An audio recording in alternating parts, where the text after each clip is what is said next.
Amma wannan shine cikakken rahoton da muka samu daga bakin wannan bawan Allah AbdulMalik wanda ya kashe wannan yarinya mai suna Haneefa. Idan wannan shine zuwanka na farko, dan Allah daure ka dana mana subscribing da alama kararrawa domin sanar da kai shiri na gaba. Lokacin da kuka ɗauki hotonta tana da rai ne ko bayan sai da ta mutu kuka ɗauki hotonta? Babu wani hoto da na ɗauka nata. Hotunan da aka aika wa iyayenta fa? Duk wani hoto da aka aika ma parents ɗinta hoto ne a wanda muke da shi a school, so is an old photograph.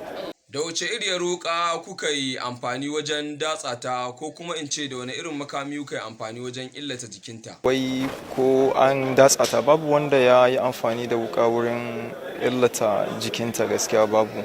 To a ina kuka sa ta bayan ta mutu? An sa ta ne a cikin buhu. Amma kamar ta ƙarfi aka sa ta a cikin buhu. To wannan buhun ya ɗan yi mata kaɗan, so da her legs were somehow folded. Kai mana da Hausa yanda za mu gane. Kamar an ɗan lankwasa kafanta kenan, gwiwanta, tunda buhu yana da faɗi yayi. Kayanta da aka dinga aikawa iyayenta, sai da ta cika aka dinga aika kayan? Shi wannan kayanta da aka aika ne kwaya biyu a dama aka aika, ko in ce abubuwa kwaya 3 aka aika.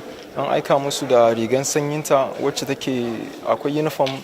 Yanzu kwananta nawa a wajenka, ko kuma mu ce a gidanka kafin ta mutu? A gidana ta yi kwana 5 ne, ko in ce wuni 6, tunda ya kama ranar 10 ga wata. Yanzu da aka kawo ka kotu ya kaji? Ai ko da kafin ma a kano kotu, ba wai hali ne na cikin tashin hankali. To jama'a, wannan shine karshen rahoton mu na wannan sati da muka samu daga bakin wannan mai suna AbdulMalik wanda ya kashe wannan mai suna Haneefa.